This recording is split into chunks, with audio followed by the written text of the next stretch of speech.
मैं हूं अनाबिया और अगर आपने middle class money trap series का पार्ट 1 सैलरी इल्यूजन देखा है तो आप ऑलरेडी अपनी जिंदगी के ट्रैप्स को समझने की डायरेक्शन में एक बड़ा स्टेप ले चुके हो।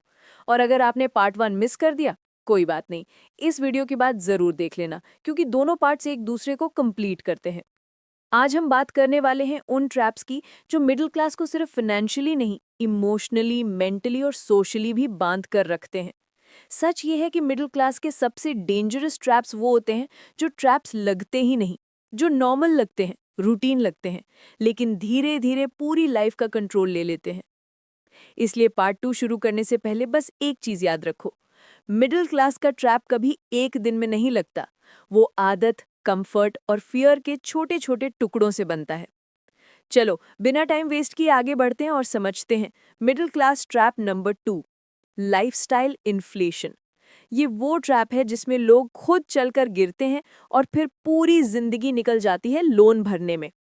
देखो, मिडिल क्लास के लाइफ में एक पैटर्न होता है। जैसे ही सैलरी बढ़ती है, एक्सपेंसेस भी बढ़ जाते हैं और ये गेम इतना साइलेंट होता है कि लोगों को लगता है आई डिजर्व इट। ये ट्रैप इतना साइलेंट होता है कि लोगों को इसका पता भी नहीं चलता, और जब पता चलता है तब तक जिंदगी ऑलरेडी कंट्रोल लूज कर चुकी होती है।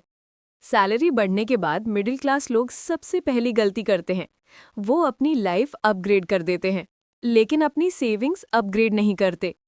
इनकम बढ़ ली तो खर्चा ऑटोमेटिकली बढ़ जाता है। मिडिल क्लास लोग अपनी आइडेंटिटी अपनी चीजों से बनाते हैं। Better phone, better clothes, better bike, better home appliances, weekend outings, occasional luxuries. आपको लगता है रिवॉर्ड मिलना चाहिए, मेहनत की है, एंजॉय करना चाहिए, और बिल्कुल ठीक बात है। पर प्रॉब्लम यहाँ शुरू होती है जब लाइफस्टाइल परमानेंटली इंक्रीज हो जाता है और इनकम टेम्परेरी होती है। मिडिल क्लास लोग एक और चीज से अफेक्टेड होते हैं, सोशल कंपैरिजन। आप फ्रेंड्स को देखते हो, कॉलीग्स को देखते हो, इंस्टाग्राम को देखते हो और अंदर ही अंदर एक प्रेशर फील करते हो, मुझे भी इम्प्रूव होना चाहिए। इस प्रेशर के चलते लोग लाइफस्टाइल अपग्रेड तो कर लेते हैं, पर फाइनेंशियल हेल्थ डाउनग्रेड हो जाती है। लाइफस्टाइल इन्फ्लेशन का एक सिंपल साइंस है, दिमाग को नई चीजों से एक्साइटमेंट मिलता है, पर सैलरी की रियलिटी एक ही जगह रहती है। आप 20,000 कमाओ या 80,000, अगर स्पेंडिंग माइंडसेट बदल नहीं रहा तो फाइनेंशियल कंडीशन कभी नहीं बदलेगी। एक केस स्टडी सुनो। अदिति की सैलरी 25,000 थी, लाइफ सिंपल थी, हर महीने 3,000 रुपए बचा लेती थी। फिर सैलरी 40,000 हो गई, लाइफस्टाइल इंप्रूव हो गया, फोन अपडेट, वीकेंड आउटिंग्स, अच्छा खाना, अच्छा ड्रेसिंग, पर सेविंग्स जीरो। फिर सैलरी 60,000 हो गई और सोचा लाइफ और अच्छी हो जाएगी, पर हुआ क्या? ईएमआई शुरू, सेल्फ प्रेशर शुरू, डेट शुरू। आज अदिति 60,000 कमाती है, पर 25,000 वाले टाइम से ज्यादा स्ट्रेस्ड है। मिडिल क्लास लोग एक सिंपल रूल नहीं समझते, wealth is created when income increases but expenses do not increase with it. लोग इनकम के साथ घर अपग्रेड करते हैं, पर हैबिट्स अपग्रेड नहीं करते। लाइफस्टाइल इन्फ्लेशन का इफेक्ट तब तक समझ नहीं आता जब तक सेविंग्स खत्म हो जाए, ईएमआई का प्रेशर आ जाए, इमरजेंसी आ जाए या जॉब लॉस हो जाए। तब ये समझ आता है कि हम सिर्फ दिखावा सोच रहे थे, वेल्थ नहीं।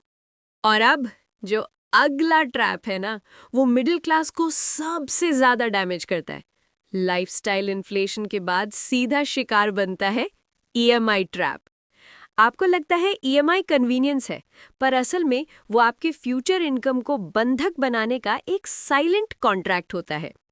पार्ट 3 में मैं ईएमआई ट्रैप को इतना क्लियरली ब्रेक डाउन करूंगी कि आपको खुद समझ आ जाएगा कैसे लोग सारी जिंदगी ईएमआई भरते रहते हैं पर कभी फाइनेंशियली फ्री नहीं होते। हाँ, पार्ट 3 में हम बात करेंगे ईएमआई के उस साइकिल की जिसमें एक बार घुस जाओ तो पूरी सैलरी सिर्फ ड्यूज और पेमेंट्स में निकल जाती है।